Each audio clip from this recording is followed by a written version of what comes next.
Hi guys, welcome back to my channel.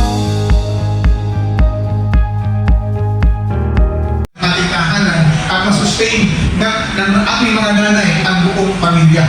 Lahat tayo, mga kapatid, ay tawag dito, subject sa lahat na ginagawa ng ating nanay. Na everything that has been done for us, brothers and sisters, ay para po sa ating mga kabutihan. Sabi kaya ng mga verses na nakalagay na sa verse 15, she gets up while it is still night. She provides food for her family.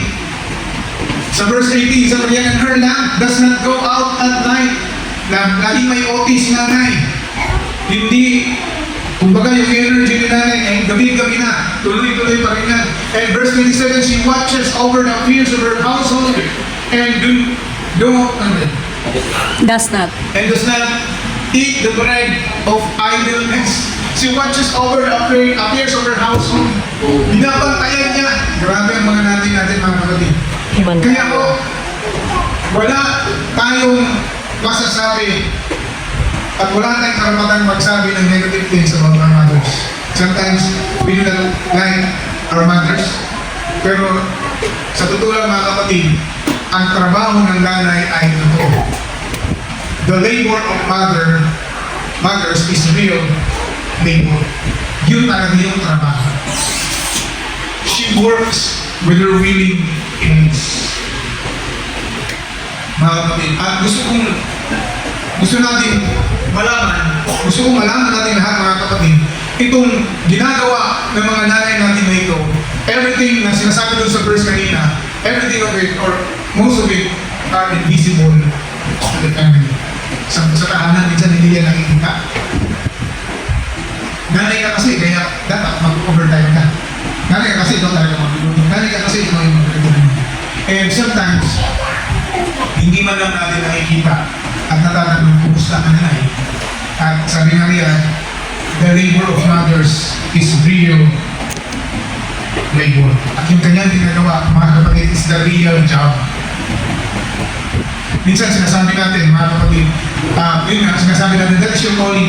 God called you to become a mother. So, a mother, ang calling para sa atin, yung mga church, pag ikaw tinawag yan, yung calling pa lang, reward mo yan.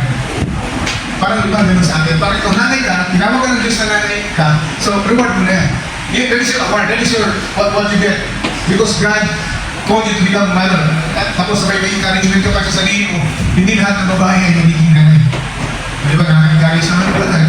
Dahil hindi na lahat ng babae ay nagiging nanay. Pero dahil naging nanay ka, tinawag ka ng Diyos na maging nanay, kaya gawin mo lahat ang pagiging nanay.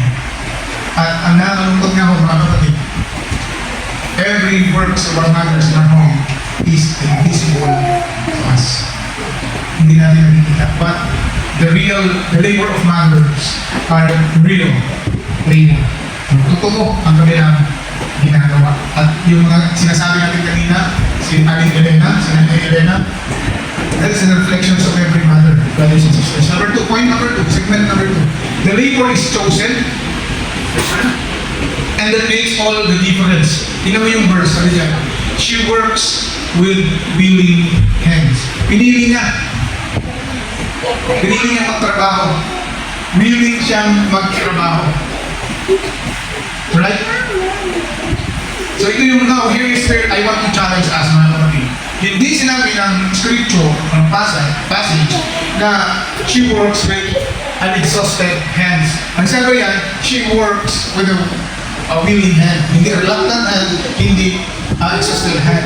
Yung word na willing ay, alam niyo na meron siyang ino-offer, meron siyang bukas na palad, bukas na puso na paglingkuran tayo because she is willing to serve us.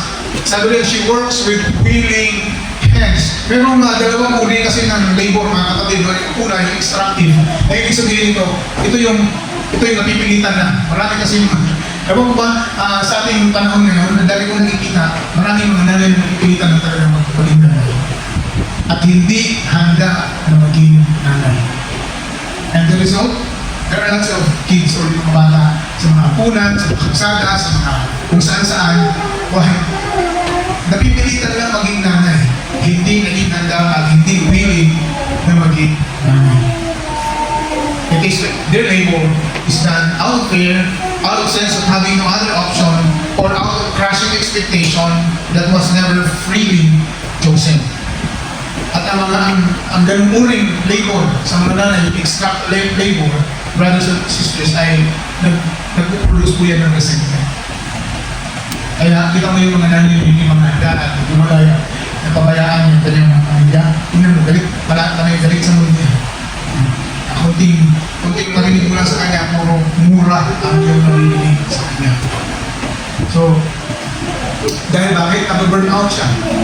Because she is working with out a willing hands. Kaya, ang isa naman, yung sinatangin, sabi natin yung isang labor naman, yung is offered labor, hindi yung extracted labor. Yung totoong nanay, he offered herself for a labor. Labor that is an expression of love. The labor that says, I choose this, I did this, it cost me, yes, but I did it freely. Mga nanay natin, sabi niya, pinili ko to, na paglingkuran kayo. Ibibigay ko to para sa inyo. It cost me, of course, yes, pero I will give it freely. Yan yung nanay that works with willing hands. Pero alam nyo, lahat ng ginawa nila, halos pare-pareho lang naman. Yung outcome lang, sinasabi lang extracted labor at yung offered labor.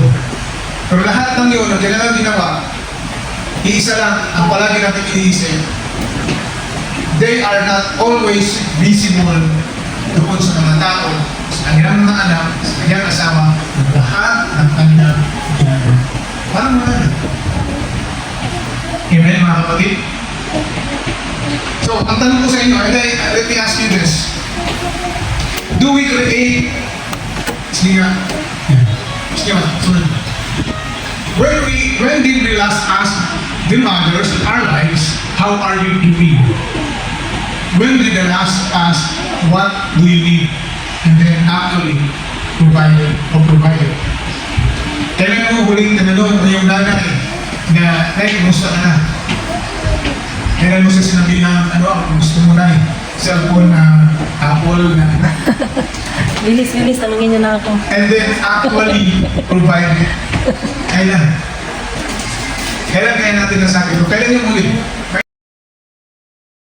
So, do we create conditions in our home and churches and communities where mothers can labor willingly? That's the question also. Nag-create pa tayo ng condition o ng atmosphere sa ating bahay, sa ating simbahan, sa ating komunidad, kung saan ang mga nanay ay makakapag-ilos, makakapag-serve ng willingness, with their willingness to apprehend, mga kapatid. Kailangan din po kasi na nakikita sa atin na mayroon tayong atmosphere na ini-establish sa bahay, especially like that, yung baby na inahalikan niya yung mami niya. Merong flower yung mami, di ba? Parang ang sarap pag inanay kung sarap mag-serve bilang nanay na-appreciate ka. Nahalikan ka, bigyan ka ng flower, no? Tapos may mga kung ano pang binigay, may mga maliliit lang na bagay. Happy Mother's Day at siyang ginawa ng mom. That is the atmosphere na kahit hindi Mother's Day o sa ibang paraan, sa anumang sitwasyon o sa anumang paraan na pwede mong makita na makapag-establish tayo ng atmosphere na appreciate sila at they can labor willingly. Hindi yung kakasilpon mo yan. Hindi yung busy-busy na nanay ito, wala mo na nakikita. At ahayaan mo rin siya dyan na napagod na, adalo na, nabawalis pa rin. Pwede bang sabihin na, pwede ba kung ano magalis? Eto, meron akong ginawang Spanish natin. Buong ka muna yan. At ito yung Spanish natin. Malamig kami. Sarap. Sarap, di ba? Para sa kanya magkailangan si Pastor. Alright. Alam niyo po, ang salita ito, fathers, this is for us. Kasi, dapat tayong mag-create ng mga atmosphere na kung saan kung kikilos yung mga nanay sa loob ng tahanan na willing na magtrabaho, masayang magtrabaho. Kaya kumbaga sabi ng SM, ano sabi ng SM? Happy to serve. Happy to serve. happy to serve. Yung gano'n. Mga tatay, para to sa atin. Mga anak, para din yan sa inyo. At church, para sa atin yan. That we have to create an atmosphere where our mothers can be willingly serve us with a happy hearts. Right, part 3 na ba? Bilis natin, part 3, the labor is seen by God even when invisible to others. Sabi ng Proverbs 31, verse 31, give her of the fruit of her hands, and let her works praise her in her gates. So, sa pagiging natin, there is a loneliness, particular sa mga ginagawa ng mga nanay, no? Sa kanyang tatrabaho. Pag ang trabaho niya ay nagawa niya ng maayos, wala namang magsasabi, ang ganda naman ng ginawa ng wala ganun, di ba?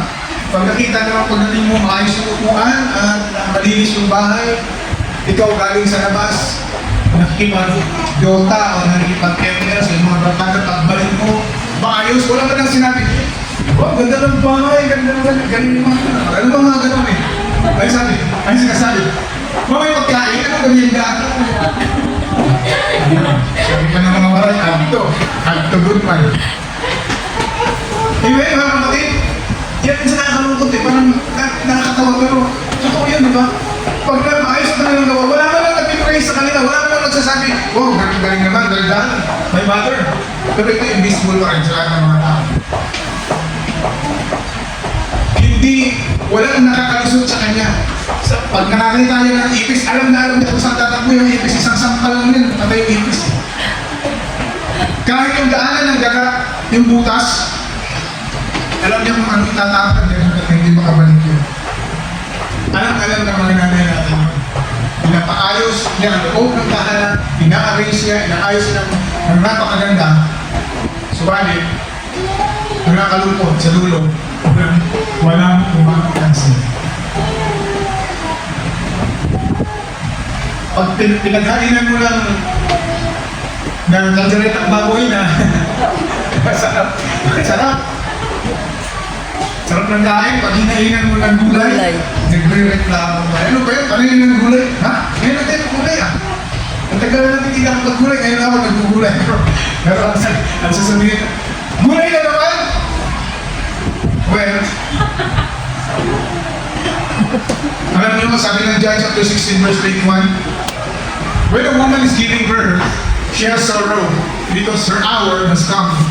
But when she has delivered the baby, she no longer remembers the anguish for joy that a human being has been born into the world. Mga kapatid, si Jesus, who is God incarnate, choose the image of a laboring mother to describe the most significant event in human history. Kasi si Jesus dyan, mga kapatid, nagkukwento ng kanyang kamatayan at ng kanyang pagkabuhay na kapatid. Dadanas siya muna ng mahirap at nang siya makaakyat na sa langit sa trono ng kanyang ama ay magkakaroon ng paligtasan ng sanlibutan. Thank you guys for watching. Bye. God bless.